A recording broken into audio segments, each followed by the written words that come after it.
Welcome to another video of minerals and power resources class A chapter third. इस video में हम लोग cover करने वाले पावर रिसोर्सेज के बारे में। इससे नेक्स्ट वीडियो में हमने मिनरल्स रिसोर्सेज के बारे में सब कुछ पढ़ लिया था।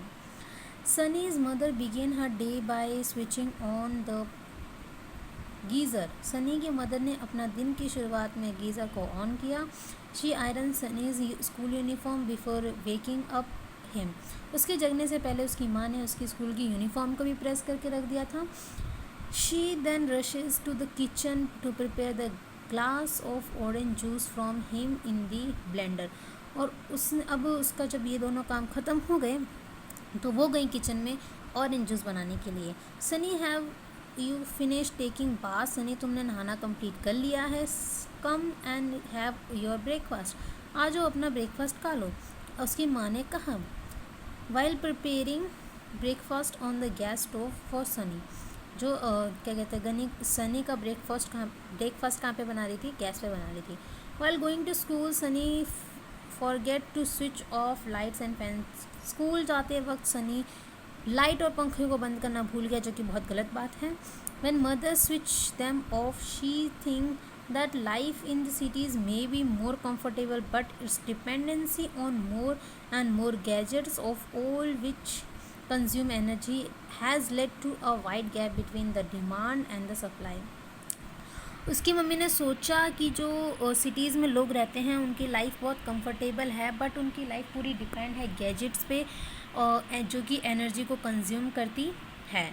With the event of science and technology the lifestyle are changing very fast. Science और टेक्नोलॉजी का जैसे जैसे डेवलपमेंट हो रहा है, लोगों की ज़िंदगी बहुत जल्दी ही बदल रही है। The power of energy plays a vital role in our life. जो पावर है या फिर जिसको हम एनर्जी कहते हैं, वो हमारे डे टू डे लाइफ में बहुत ज़्यादा इम्पॉर्टेंट एक अहम रोल प्ले करती है। We all need power for industry, agriculture, transport, communication and defence. इन सब के लिए हमें पावर चाहिए होती है। और इवन अगर अभी आप अपने कमरे में बैठे हो तो उसमें लाइट जो जल रही है, जो फ़ैन चल रहा होगा, जो आप फ़ोन यूज़ कर रहे हो या लैपटॉप में देख रहे हो, वो सब चीज़ क्या है? टेक्नोलॉजी है। सब चीज़ कैसे चलती है? पावर की वजह से चलती है। पावर रिसोर्सेज में भी ब्रॉडली कैरेक्टराइज कन्वेंशनल और नॉन कन्वेंशनल। दो तरह की हमारे पास पावर रिसोर्सेज होते हैं, एक होता है कन्वेंशनल और एक होता है नॉन कन्वेंशनल। अब कन्वेंशनल सोर्सेज कौन कौन से होते हैं या फिर क्या होते हैं? Conventional sources of energy are those which have been common use for a long time.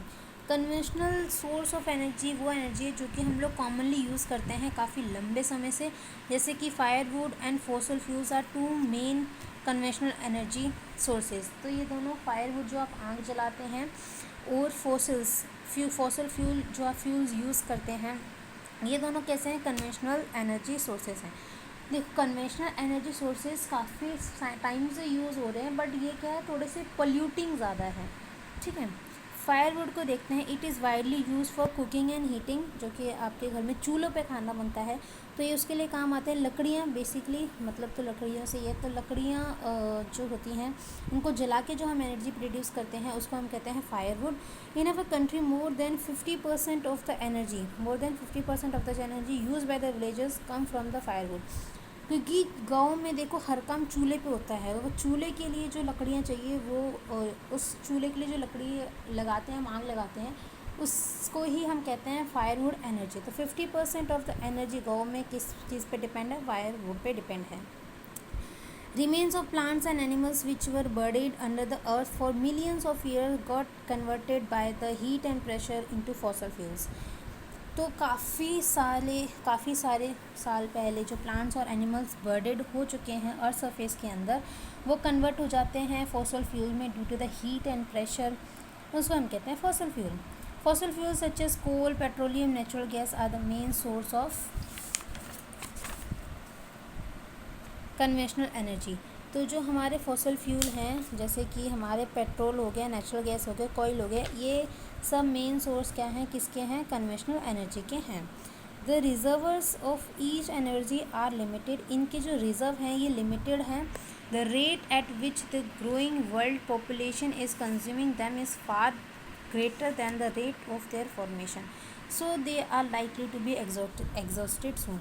अब कन्वेंशनल एनर्जी क्या है, हम इनको बनने में टाइम लगता है, जाहिर सी बात है, तो इनका कंजप्शन हमारे अब बढ़ती पॉपुलेशन में ज़्यादा हो रहा है बजाय इनके फॉर्मेशन के, तो ये अब क्या कहते हैं ख़त्म होने के तादाद पर आ चुकी हैं।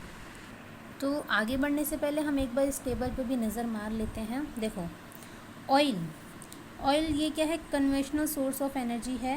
एडवांटेजेस, ईजियर टू ट्रांसपोर्ट और बेसिस ऑफ पेट्रोकेमिकल इंडस्ट्री, ये इंडस्ट्रीज़ के बारे में आगे पढ़ोगे। तो इजी है ट्रांसपोर्ट करने में और बेस्ड है पेट्रोकेमिकल इंडस्ट्री पे। ऐसी नेचुरल गैस, इसके एडवांटेज क्या है, इजी टू ट्रांसपोर्ट है, ठीक है, पाइपलाइन के थ्रू जा सकती है, क्लीनर है देन ऑयल और कोल से क्लीनर है, चीप भी है, सस्ती भी है। बट इसके डिसएडवांटेजेस क्या हैं, depletion of oxygen due to the spoil oil spillage and gas leakage. जब गैस लीक होती है और स्पॉइल स्पिलेज होता है, उससे क्या होता है, ऑक्सीजन कम होती है। पॉल्यूटेंट है, एसिड रेन को कॉज करने में काम आती है। और exploration of new fuels is not easy. तो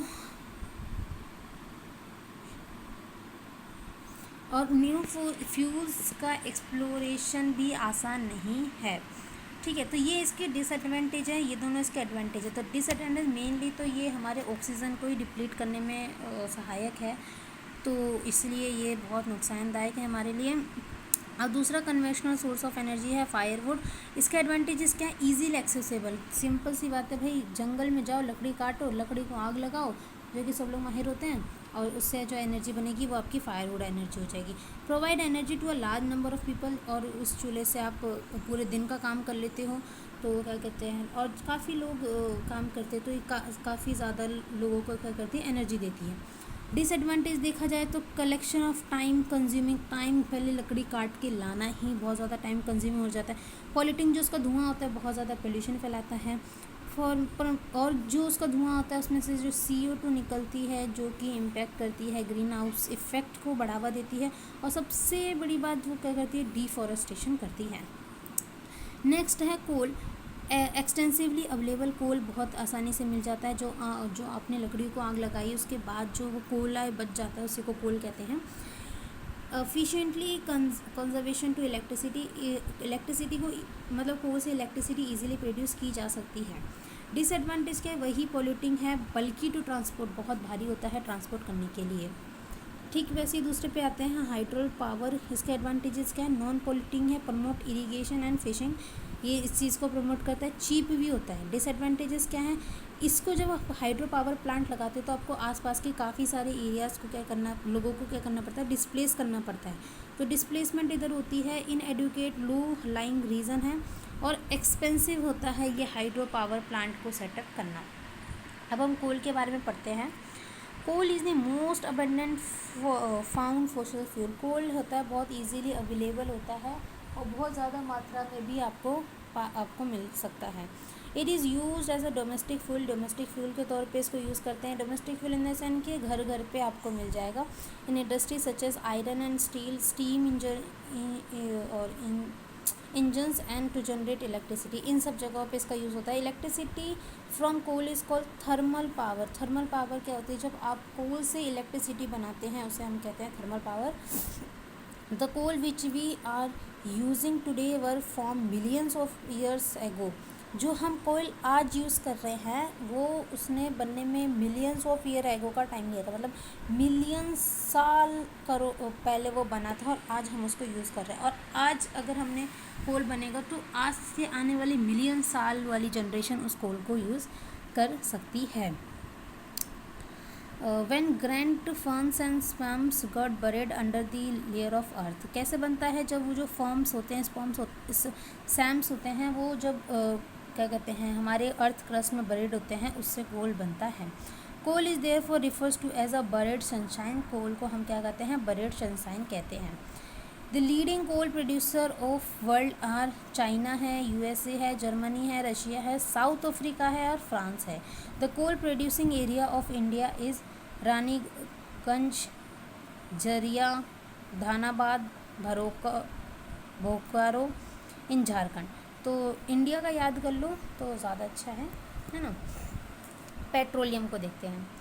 petrol, the petrol that keeps your car running as well as the coil that keeps your cycle from sinking both begin as a thick black liquid called petroleum। तो petroleum का तो भाई बच्चा बच्चा वाक्य होता है जो आपकी कारों में डलता है, उसे हम पेट्रोल कहते हैं, जो कि एक थिक लेयर होती है, ब्लैक थिक लेयर होती है।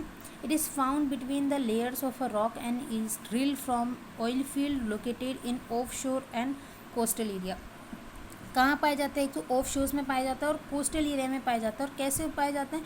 जो रॉक्स होती है ना, उन रॉक्स के बीच में बरेड होता है। तो कैसे आप निकालते हो इसको? ड्रिल करके निकालते हो, ठीक है। This is then sent to the refineries which process the crude oil and produce a variety of product like diesel, petrol, kerosene, wax, plastic and lubricant. फिर ये जाता है प्रोसेसिंग में, यानी कि फैक्ट्री में जाता है, जिसमें कि इसकी रिफाइनरी होती है, जिसमें से क्रूड ऑयल अलग निकल जाता है। फिर जिसकी वजह से डीजल बनता है, पेट्रोल बनता है, केरोसिन, वैक्स, प्लास्टिक और लुब्रिकेंट बनाए जाते हैं। Petrol and its derivatives are called black gold, जिसको देखो एक पेट्रोल से इतनी सब चीज़ें बनती है, तो इन सब को और पेट्रोल को हम क्या कहते हैं? ब्लैक गोल्ड कहते हैं। एज दे आर वैल्यूएबल, और हर एक चीज़ इसमें से क्या है? काम की है। The cheap petroleum producing countries are Iran, Iraq, Saudi Arabia और Qatar. The major producer are USA है, रशिया है, वेनेजुएला है, अल्जीरिया है। इंडिया में पाए जाते हैं डिगबोई असम में, बॉम्बे हाई इन मुंबई में, deltas of Krishna and Godavari rivers. Now comes to the natural gas. Natural gas क्या होती है? गाइस, नेचुरल गैस को पढ़ने से पहले एक बार हम ये भी देख लेते हैं, ये जो छोटी छोटी इन्फॉर्मेशन होती है ना, बहुत यूज़फुल होती है, इनको ज़रूर पढ़ा करो।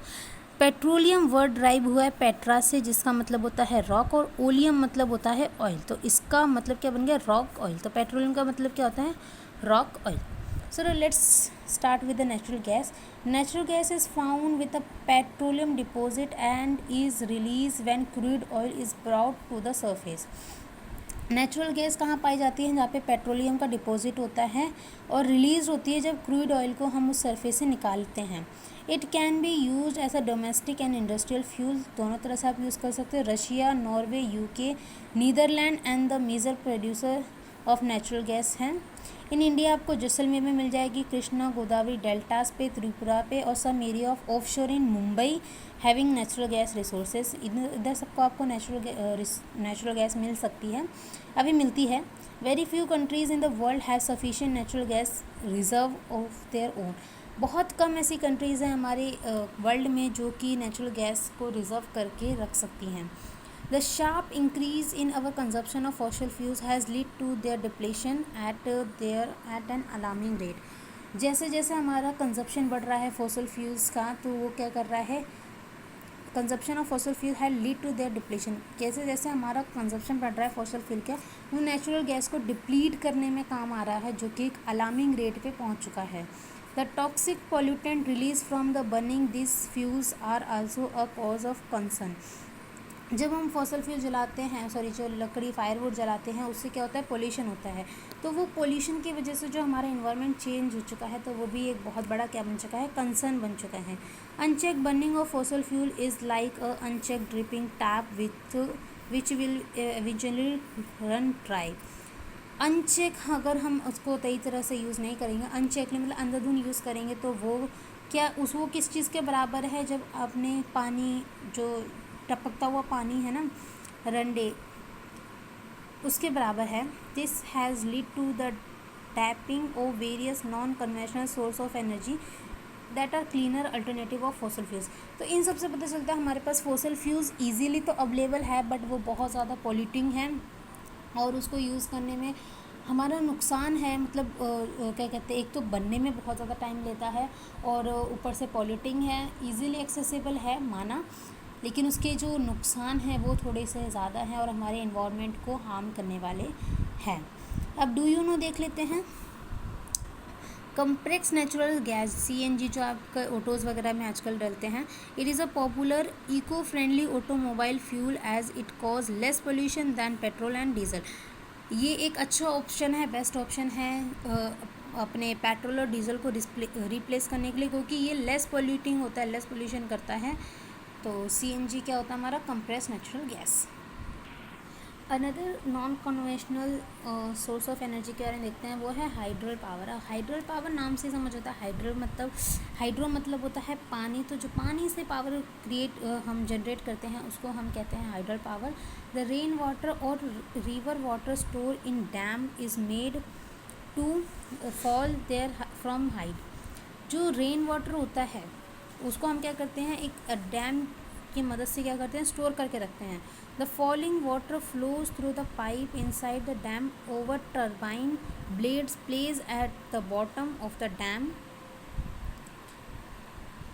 देखो यहाँ पे ये एक सेटअप दे भी रखा है आपको। हाँ देखो, ये पीछे जो पानी है ना, ये हमने क्या कर लिया, स्टोर करके लिया। अनटिल कहाँ तक, जो ये डैम पे इसकी सतह तक जब ये पानी आ जाता है तो हम क्या करते हैं, धीरे धीरे करके इन पाइप्स जो हैं अंदर के, उस पर हम क्या करते हैं, पानी को छोड़ना शुरू करते हैं। जो ये पानी किसे पड़ता है, ये जो टरबाइन है ना, इस पर पड़ता है और ये क्या कहते हैं, रोटेट होती है। जैसे ही रोटेट होती है, जो इसके अंदर पावर जनरेट होती है, रोटेट होने से इस पावर को हम लोग कनेक्शन दे देते हैं। और यही पावर जो होती है आपकी, जो घर की बिजली हो गया, ट्रांसफॉर्म हो गए, उन सब में आती है। ये कुछ ऐसे काम करता है। The moving blade generate electricity. This is called hydroelectricity. The water discharge after the generation of electricity is used for the irrigation. फिर इस पानी को क्या करते हैं, हम डिस्चार्ज कर देते हैं, जो कि इरीगेशन के पर्पस में यूज़ हो जाता है। 1/4 of the world electricity is produce by the hydel power plant. 1/4 यानी कि कितना इंपॉर्टेंट है, 1/4 इलेक्ट्रिसिटी जो हमारी जनरेट होती है वो हाइड्रो पावर प्लांट से होती है। The leading producer of hydel power plant is Paraguay, Norway, Brazil and China है। Some important hydro power plant station in India है Bhakra Nangal, Gandhi Sagar, Nagarjuna Sagar and Damodar valley project. तो ये जो इंडिया में है, ये आपको याद करना बहुत इंपॉर्टेंट है और ये जनरली आपको पता भी होने चाहिए। ओके, तो डू यू नो देखते हैं कि जो नॉर्वे है वो हमारी फर्स्ट कंट्री है जिसने हाइड्रो इलेक्ट्रिसिटी को इस्टेब्लिश किया था अपनी कंट्री में। ठीक वैसे ही the site of the world first solar and wind powered bus shuttle is in Scotland में है। जो फर्स्ट हमारी क्या है, फर्स्ट सोलर और विंड पावर सेटलर है वो हमारी किस में है, स्कॉटलैंड में है। तो अब हमारा यहाँ पे ख़त्म होता है conventional source of energy. Now comes to the non conventional source of energy. The increasing use of fossil fuel is leading to the shortage. It estimates that if the present day of consumption continues, the reserves of their fuel will be exhausted. Moreover, their use also cause environmental pollution. Therefore, there is need to use non-conventional sources such as solar energy, wind, tidal, and which are renewable. तो जिस तरह से हम लोग अपने fossil fuels को use कर रहे हैं, तो जाहिर सी बात है इनकी शॉर्टेज है और ऐसे यूज़ करते रहते ये एक ना एक दिन ख़त्म हो जाएंगे। अब हमें और ये पोल्यूटिंग भी है, हमने देखा इन्वायरमेंट पर बहुत ज़्यादा पोल्यूशन क्रिएट करते हैं। तो इनकी जगह हमें इनके अल्टरनेटिव लाने चाहिए जो है non conventional source of energy, जो कि होते हैं solar energy, wind energy, tidal energy, जो कि रिन्यूएबल भी है और इतना कोई पोल्यूशन क्रिएट भी नहीं करते हैं। पहले देखते हैं सोलर एनर्जी कैसे हमें यूज़ होती है। Sun heat and light energy can be felt by us every day. जो हमें सन लाइट से एनर्जी मिलती है उसे हम पहले तो सोलर एनर्जी कहते हैं। Solar energy trap from the sun caused can be used in a solar cell to produce electricity. आजकल आपने देखा होगा लोग अपने घर में काफ़ी सारे ऊपर सोलर पैनल लगाते हैं। तो सोलर पैनल में क्या होता है, सोलर सेल होते हैं। तो जो सन के थ्रू डायरेक्ट हमें रेज़ मिलती है वो रेज़ सोलर पैनल पे लगती हैं और वो सोलर पैनल क्या करता है, हीट जनरेट करता है, जिसकी वजह से इलेक्ट्रिसिटी फॉर्म होती है। Many of these cells are join into solar panel to generate power for heat and lightning purpose. The technology of utilising solar energy benefit a lot of tropical countries that is blessed with the abundant sunshine. Solar energy is also used in solar heater, solar cooker, solar dryer, beside being used for community lighting and traffic signals. इन सब में आपको solar energy use होती है और ये उनके लिए तो वरदान हो गए जो ट्रॉपिक्स पे रहते हैं, क्योंकि वहाँ पे अबंडेंस में हमें सोलर एनर्जी मिलती है। तो सोलर जो पैनल है उनके लिए बहुत अच्छी चीज़ है। और पता है अभी इतना अच्छी ये चीज़ है, हमें भी अपने घर की छतों पे लगवाने चाहिए सोलर पैनल्स, जिसकी वजह से जो इलेक्ट्रिसिटी है वो हमें डायरेक्ट आएगा, आपको सबका बिजली का बिल भी कम होगा। और जो हमें पहले वाले कन्वेंशनल सोर्स ऑफ एनर्जी से जो एनर्जी हमें मिल रही है, जैसे हाइड्रल हो गया, हाँ, और पीछे भी हमने देखे, वो चीज़ हमारे लिए क्या कहते हैं नुकसानदायक है, तो वो चीज़ भी यहाँ से कम होने लग जाएगी। टेबल देख लेते हैं।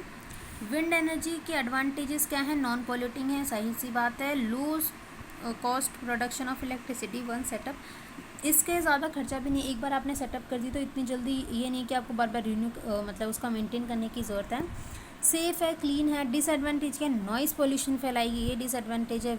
Wind mill costly to set up, जो विंड मिल होते हैं ना उनको सेटअप करना थोड़ा सा कॉस्टली हो जाता है। Disturbs radio and TV reception, जो रेडियो और टीवी के जो सिग्नल आते हैं उनको डिस्टर्ब कर सकती है। और हार्मफुल टू बर्ड्स, और उसके जाहिर सी बात है बर्ड्स के लिए हार्मफुल हो सकती है। देखो हर चीज़ के कुछ ना कुछ फ़ायदा और कुछ ना कुछ नुकसान है, तो जिस चीज़ के नुकसान थोड़े से कम होते हैं ना, हम वो चीज़ को सेटअप करने में ज़्यादा अग्रसर रहते हैं। सोलर एनर्जी क्या होती है? एडवांटेजेस, इनएग्जॉस्टेबल है, नॉन पोल्यूटिंग है, ठीक है। तो सोलर एनर्जी का मतलब कभी ख़त्म नहीं होगी, इनएग्जॉस्टेबल है और नॉन पोल्यूटिंग, पोल्यूशन भी नहीं करती। अब डिसएडवांटेज, एक्सपेंसिव होती है इसको यूज़ करना, और diffuse source to get wastage, और जो डिफ्यूज सोर्सेज होते हैं वो बहुत ज़्यादा वेस्ट होते हैं। टाइडल एनर्जी क्या है? वही नॉन पोल्यूटिंग है, इनएग्जॉस्टेबल।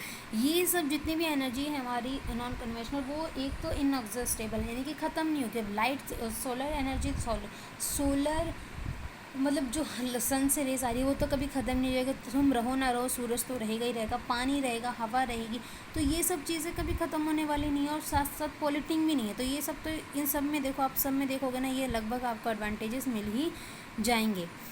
इसका डिसएडवांटेज है, destroy wild life habitat.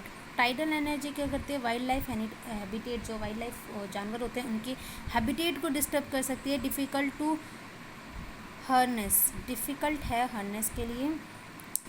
Nuclear energy क्या है? Limits large amount of energy, nuclear energy काफ़ी ज़्यादा अमाउंट में एनर्जी हमें देती है। और इसका जो डिसएडवांटेज क्या है? जनरेट रेडियो एक्टिव वेस्टेज, जो रेडियो एक्टिव वेस्टेज होते हैं, रेडियो एक्टिव जो रेज भी होते हैं बहुत ज़्यादा खतरनाक होती है, तो वो ये प्रोड्यूस करती है, और एक्सपेंसिव, जाहिर सी बात है महंगी तो होती ही होती है। बायोगैस सबसे बढ़िया है, लो कॉस्ट की होती है और इजी टू ऑपरेट होती है। Make use of bio waste, जो बायो वेस्ट होता है यानी कि गोबर, खाद वगैरह, ये जो वेस्ट होता है तो उसका ये यूज़ करवा देती है। बट इससे क्या होता है? ग्रीन हाउस इफ़ेक्ट जो होता है उसको बढ़ावा मिलता है। जियोथर्मल एनर्जी क्या होती है? एडवांटेजेस, इको फ्रेंडली होती है, इजीली अवेलेबल होती है, locate far away from the city, so costly to transport the electricity. ठीक है, ये सब इनके फ़ायदे और नुकसान थे। अब इनको हम लोग डिटेल में देखते हैं। चलो शुरुआत करते हैं विंड एनर्जी से।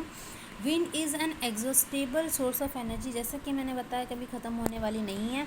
Wind mills have been used for grinding grains and lifting water since times एबी immoral. In modern times, windmills, the high-speed winds rotate the windmills, which is connected to the generator to produce electricity. Wind farms having cluster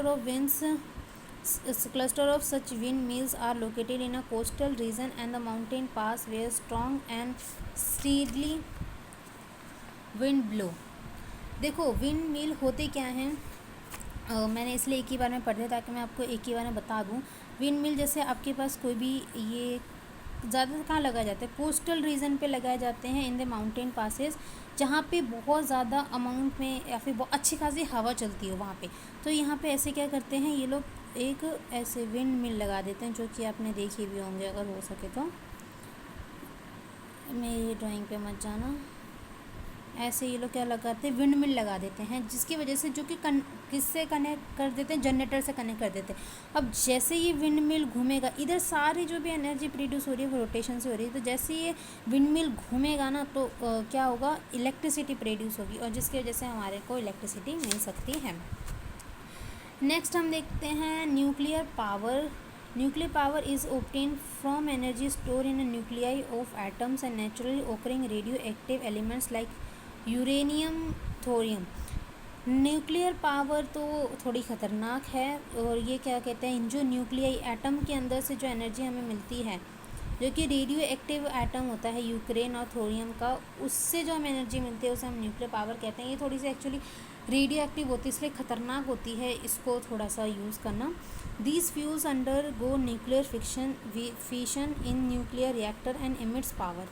इधर क्या होता है, एक reaction करवाई जाती है जो कि बहुत भयानक, मतलब बहुत दमदार होती है, जिसमें क्या होता है, जो यूरेनियम होता है और एक और शायद बेरिलियम होता है, उन दोनों का बम्बार्डमेंट करा जाता है, और उससे जब वो बम्बार्डेंट होते हैं ना, तो उससे जो प्रोडक्ट बनता है उसके साथ बहुत ज़्यादा हीट रिलीज़ होती है, जो उस हीट को हम क्या करते हैं, स्टोर करते हैं as a form of energy.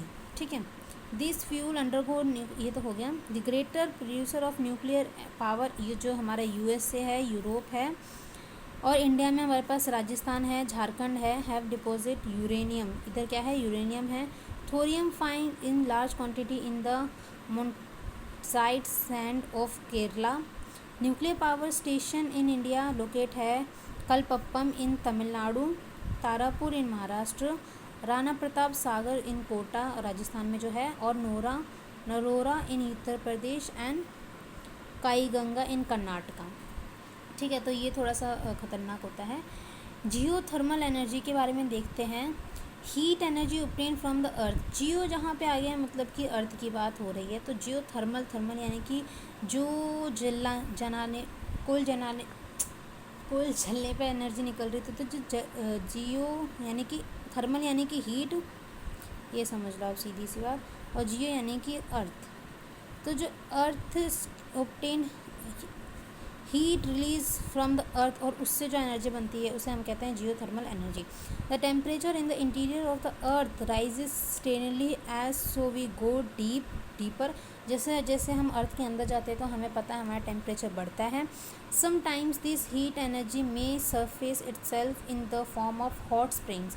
और काफ़ी बार क्या होता है, ये जो हीट है ना नीचे की, ये हमारे अर्थ पे एज अ हॉट स्प्रिंग के रूप में बाहर आती है। This heat energy can be use to generate power. और यही हीट एनर्जी जो हमारे अर्थ पे एज अ हॉट स्प्रिंग के तौर पे बाहर आई है, इसको हम कहते हैं अपना जियोथर्मल एनर्जी। ठीक है, geothermal energy is the form of hot spring has been used for cooking के लिए, heating and bathing for several years. मतलब जिसको हम कहते हैं ना कि कभी कभार आपने देखा हो तो कहीं धरती से धुआं निकलता तो उसको लोग चमत्कार कहने लग जाते हैं, पर ऐसा नहीं होता। जो धरती के अंदर जो होता है ना, हीट होती है, वो जब कंट्रोल नहीं हो पाती, वो बाहर आने की कोशिश करती है। जब पानी की वजह से वो पानी डायरेक्टली ऊपर नहीं आता, जो नीचे अंडरग्राउंड वाटर होता है, धरती की जो गर्माहट होती है, वो दोनों जब मिलती है तो भाप बनती है, तो वही होती है हमारी सिंपल सी हीट स्प्रिंग। USA है the largest geothermal power plant allowed. New Zealand, Iceland, Philippines, Central America. India में देखा जाए तो हमारा है मणिकर्णन हिमाचल प्रदेश में, और पूगा वैली इन लद्दाख में। ठीक है, अब हम पढ़ते हैं टाइडल एनर्जी की तरफ। Energy generate from tides are called tidal energy. जाहिर सी बात है, जो कि एनर्जी टाइड से जनरेट होती है। टाइड्स क्या होती हैं, समुंदर की लहरें होती हैं, जो इन्फ्लुएंस होती है मून की ग्रेविटेशनल फोर्स के वजह से भी। तो टाइड्स जब हमारे पास हाई टाइड्स, लो टाइड्स होती हैं, ये आप आने वाली क्लास में पढ़ लेंगे, या फिर आपको थोड़ा सा भी पता हो, या फिर आप गूगल पे जाके सर्च भी कर सकते हैं। तो टाइड्स की वजह से जो एनर्जी जनरेट होती है उसे हम कहते हैं tidal energy. Tidal energy can B harnessed by building dam at narrow opening of the sea। जो टाइडल एनर्जी को कहाँ पे इस्टेब्लिश किया जाता है, जहाँ पे डैम के रूप में बनाया जाता है। जैसे कि ये आपको दिख भी रहा होगा, डैम बना रखा है जहाँ पे नैरो ओपनिंग होती है सी की, समुंदर की। ठीक है, during high tide the energy of the tides is use to turn the turbine installing in the dam to produce electricity. Russia, France, gulf of Kutch, India के अंदर हाई टाइड मिल फार्म है। मतलब जो थोड़ा सा समुंदर के थोड़ा सा आगे, जहाँ पे बोल सकते हैं अपनी ओपनिंग होती है, समुद्र की नैरो ओपनिंग होती है, वहाँ पे इन डैम्स को इस्टेब्लिश करा जाता है, जिनके नीचे ऐसे एक टाइड लगा दिया जाता है। तो जब हमारे पास हाई टाइड होती है ना, देखो ये कंडीशन है, ये लो टाइड की कंडीशन है। तो जब हमारे पास हाई टाइड होता है ना, तो उसमें क्या होता है, जो ये पानी बाहर निकल रहा है ना, ये हेल्प करता है इस टर्मिनल को घुमाने में, और ये जब ये टर्मिनल घूमता है तो इलेक्ट्रिसिटी प्रोड्यूस होती है। यहाँ पे नो में देख लेते हैं। तो first tidal energy station was build in France के अंदर फर्स्ट टाइडल एनर्जी को हमने इस्टेब्लिश किया था, मतलब फ्रांस वालों ने इस्टेब्लिश किया था। बायोगैस बहुत आसान है, आपने बहुत देखी भी होगी, गाँव में ज़्यादातर ऐसा यूज़ की जाती है। Organic waste such as dead plant और animal material, animal dung, kitchen waste can be converted into gaseous fuel called biogas. जितने भी मरे हुए पौधे होते हैं, जानवर होते हैं, किचन का वेस्ट होता है, एनिमल वेस्ट होता है, उन सब को कन्वर्ट कर दिया जाता है गैसियस फ्यूल में, जिसको हम कहते हैं biogas. The organic waste is decompose by bacteria in biogas digested to emit biogas which is essential to mix of methane and carbon dioxide. तो देखो, जो ऑर्गेनिक वेस्ट है ना, डिकम्पोज बाय बैक्टीरिया के थ्रू जो डिकम्पोज किया गया है, biogas digested to emit biogas which is essential a mixture of methane and carbon dioxide. Biogas is an excellent fuel for cooking and lightning and produce huge amount of organic manure each year. तो क्या किया जाता है, जैसे ये जो gas का tank आपको दिख रहा है, इसके अंदर ये सब चीज़ डाल दी जाती है, जैसे प्लांट का वेस्ट, एनिमल का वेस्ट, किचन का वेस्ट, मरे हुए जो भी चीज़ें होती हैं, मतलब जो भी चीज़ से हमें कन्वर्ट करके बायोगैस बनानी है, वो इसके अंदर डाल दी जाती है, और जिसके अंदर प्रेजेंट होता है मीथेन और कार्बन डाइऑक्साइड का, जिसकी वजह से वो चीज़ फिर वहाँ से कन्वर्ट होती है, फिर जो मिलती है मैन्योर में, वो एज अ फर्टिलाइज़र हम यूज़ करते हैं। और जो इसकी जो गैस निकलती है ना, जो इसमें से ये जो ऊपर आपको दिख रहा है ना, इसकी जो गैस निकलेगी, मीथेन और कार्बन डाइऑक्साइड, इसके अंदर मीथेन नहीं होती, जो इसको कन्वर्ट करने के बाद जो मीथेन और कार्बन डाइऑक्साइड गैस निकलती है, वो हमें यूज़ करती है इलेक्ट्रिसिटी को जनरेट करने में, सॉरी एनर्जी को जनरेट करने में। Energy is wherever, but we can see that hierness this energy is both difficult as well as costly, difficult और costly होते हैं।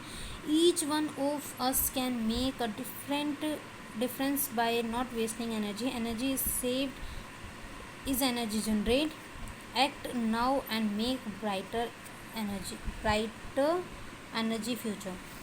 तो यहाँ पे हमने सारी गैसेस के बारे में, सो गाइज़ यहाँ पे हमने सारे चैप्टर के बारे में पढ़ा, हमने मिनरल्स देखा, पावर रिसोर्सेज देखी, और कुल मिला के देखो मिनरल्स को भी हमें कंजर्व करना है। मैं हर एक वीडियो में कहती हूँ, क्योंकि हमने अब इतनी चीज़ों पे हमने मतलब अपना जोर लगाना शुरू कर दिया कि चीज़ों को कंजर्व करने की नौबत आ चुकी है। तो मिनरल्स को भी आपको कंजर्व करना है, पावर रिसोर्स को भी आपको कंजर्व करना है, और आप ना अपने खुद से भी कोई एक ऐसा तरीका निकालो जिससे आप पावर को जनरेट कर सकते हो। बहुत क्यूरियोसिटी होगी आपको, देखना आप बहुत अच्छी इन्वेंशन भी कर लोगे। सो इस वीडियो में ये चैप्टर होता है हमारा कंप्लीट। सो नेक्स्ट वीडियो में हम अपने इस चैप्टर के करेंगे क्वेश्चन आंसर। तब के लिए thank you guys, bye bye.